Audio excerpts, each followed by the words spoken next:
Greetings to you all in the name of the Lord Jesus Christ. Very happy to meet you all again in this new episode of this weekly Pearl program. In this program, in the first two episodes, we had seen how the missionaries who came to India brought a social reformation in India. But we need to remember that it was not just a social reformation which some missionaries brought. They were also reason for some revivals which took place in India. Today we'll be looking at one of such revival which took place in India. Join me.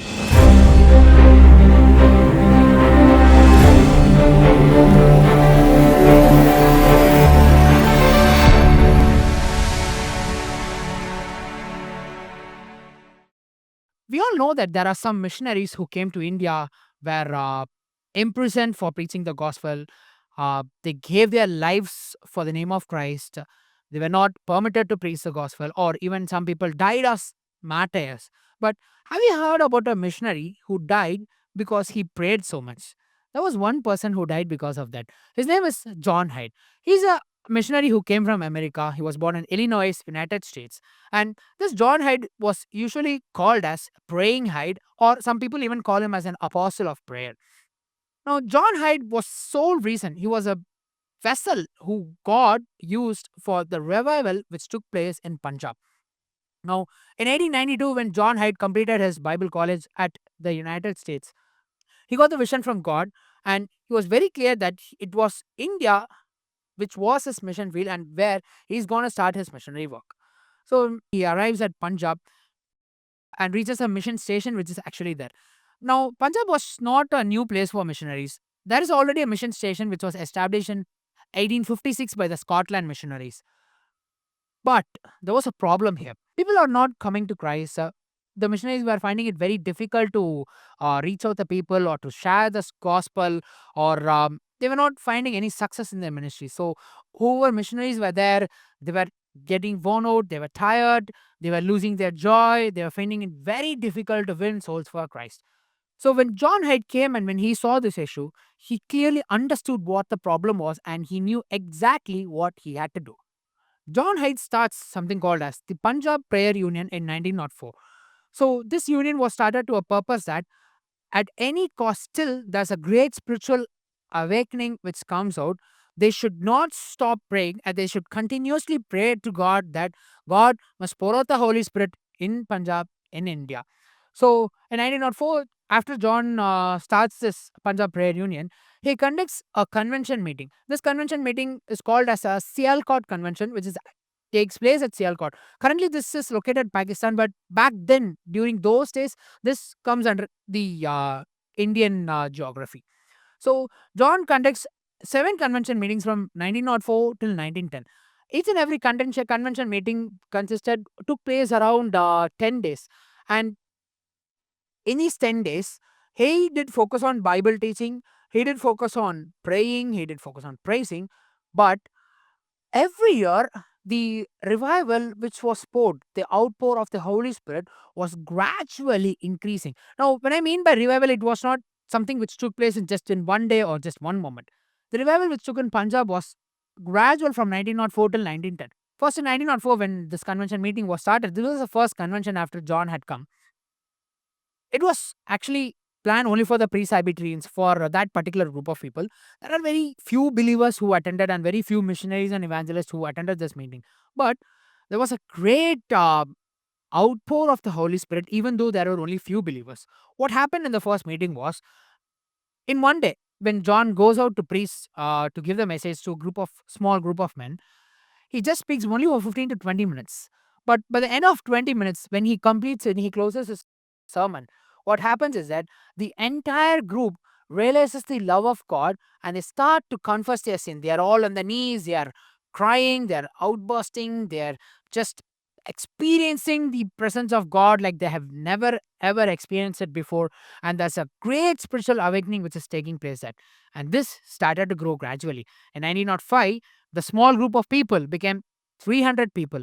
And there was one big thing which took place in 1905 convention meeting. What happened was, there was a guy from Ludhiana Punjab Boys School, a small kid. This kid experiences the love of God. He gets the joy of salvation, and out of joy, he goes and spreads the gospel to his entire school.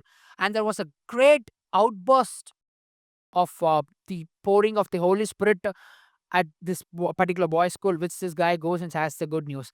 What happens is that boys, right from the age from 6 till the age 20, confess their sins and turns to the Lord. They all experience the joy of salvation. They all commit their lives to Christ, and they all start to grow and confess how they have experienced the personal encounter with God publicly. They go to the city around everywhere. They just go keep running and sharing the gospel. All their headmasters and teachers, they all were astonished on how the work of God was moving there. They had never seen such a thing happening. Imagine a 6-year old kid experiencing the joy of salvation and experiencing the presence of God, being filled with the Spirit and going and sharing the gospel. It would have been such a wonderful sight for our eyes. This took place in 1905, and in 1906, the 300 believers crossed more than 1,300 believers, and there were more than 70 missionaries and evangelists who participated in this 1906 convention. And then in 1908, 1909, 1910, in these three conventions, John gets into entirely with a different vision. In 1908, he starts praying that he needs one soul for a day.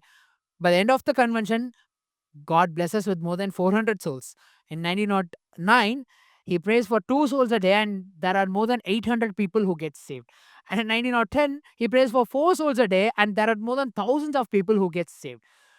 The way the Holy Spirit was moving there was just amazing. And it was not just the non believers who were getting saved, there was a great revival among the church which was already there. People who knew God but did not have the joy of salvation, they did understand that they were not actually living according to the standard which God expects them to live, and they commit their lives and decided to turn to God. This did not stop just in Punjab alone. This started to spread all over India, and missionaries all over India did feel the impact of the revival, did feel the outpouring of the Holy Spirit, which took place at Punjab. So now, what happened was all these missionaries, they started to see how what is the reason behind this outpour of Holy Spirit. They didn't know such a thing existed. Along with these missionaries who started to see the work of God, which took place at this Sialkot convention, people who were came to look at this convention just to mock Christ, just to mock at these people, they also felt the presence of God. They also experienced the love of God, and they also started to join this convention, and they also got saved. That's how the revival started to break out from that. It was a great move of God. There was a amazing outpour of the Holy Spirit which took place there. So, what was the reason behind this revival? It was not signs, or it was not healing, or it was not the miracles which John had performed. It was entirely based on his prayer life. The weapon which John Hyde used was prayer. Yes, you heard me the word. It was a weapon which John Hyde referred as. We see prayer as adoration, we see prayer as supplication or intercession, but John Hyde saw prayer as a weapon to win souls. The way John Hyde prayed was entirely different from the way other people prayed. Now, John Hyde saw prayer as a weapon to win souls for Christ. He would just go and spend hours of days and nights asking God for souls, pleading him that until he gives souls, he would never leave, or he would never get up, leave his prayer closet. People would say that if they walk past the prayer closet of John Hyde, they would literally experience the presence of God just by crossing the room. And there are some people who were astonished by the number of hours he did spend alone with God. For example, if someone would ask him, "Shall we go for lunch?" during a prayer meeting or during prayer hours, John Hyde would just be quiet, be still, ask God whether he can move for a lunch, whether he can go out. He would get the answer from God, and only after that he would leave from that place. That was how close John Hyde started to walk with God. There is a very famous line which John Hyde used to pray. He used to say that, "God, give me souls lest I die." He was even ready to die. That was a kind of hunger he had for souls. He was His entire mind was filled that he wanted souls to come to Christ. He wanted the entire nation to be saved. And so he went to any extremes so that as many people will get saved only by his prayer. John had believed that the war room was not the pulpit. He believed that war was won in secret in the prayer closet. So He considered that no matter how many hours he preached, it was going to be in vain if he did not spend more hours and hours alone with God, pleading for souls and interceding for them. He would just say the names of the villagers, or even if he knows the name of the people, also he would just note down each and everyone's name, confess for them, and he would spend hours of days and nights without food or water, just interceding for these people to get saved. Now, in these conventions, you know what? For the first convention, 1904, when it took place, just before the day this convention started, John Hyde prayed almost for 30 days straight, day and night, without food, without water, just spending alone with God. That's was a secret behind John Hyde's success, or we can say that there was a reason behind why God used John Hyde as a vessel of revival at Punjab. Now, in 1911, what happened was John Hyde faces a disease. He falls sick, and one of his friends takes him to a doctor. And the doctor just gets surprised by seeing his medical condition, what John Hyde was going through. What happened was John Hyde's heart had dislocated from the left to the right side. You heard me right. Due to hours of intense prayer, intense agony, intense crying, and intense hours of kneeling down, laying flat, praying, praying, praying without sleepless nights, all these things had resulted in his heart moving from the left to the right. That's how intense his prayer life was. I would like to say something from the scriptures. In Colossians chapter 4, verse number 2 till 4, the Apostle Paul writes us, continue earnestly in prayer, being vigilant in it with thanksgiving. Meanwhile, praying also for us that God would open to us a door for the word to speak the mystery of Christ, for which I am also in chains, that I may make it manifest as I ought to speak.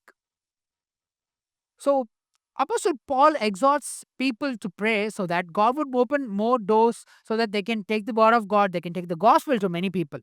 I was just surprised when I read this message. He is an apostle. He's probably the best apostle who was there. And he himself is asking the believers to pray for him, for God to open the doors. Because Paul clearly knew that prayer was the source which God uses to open doors for souls to be saved.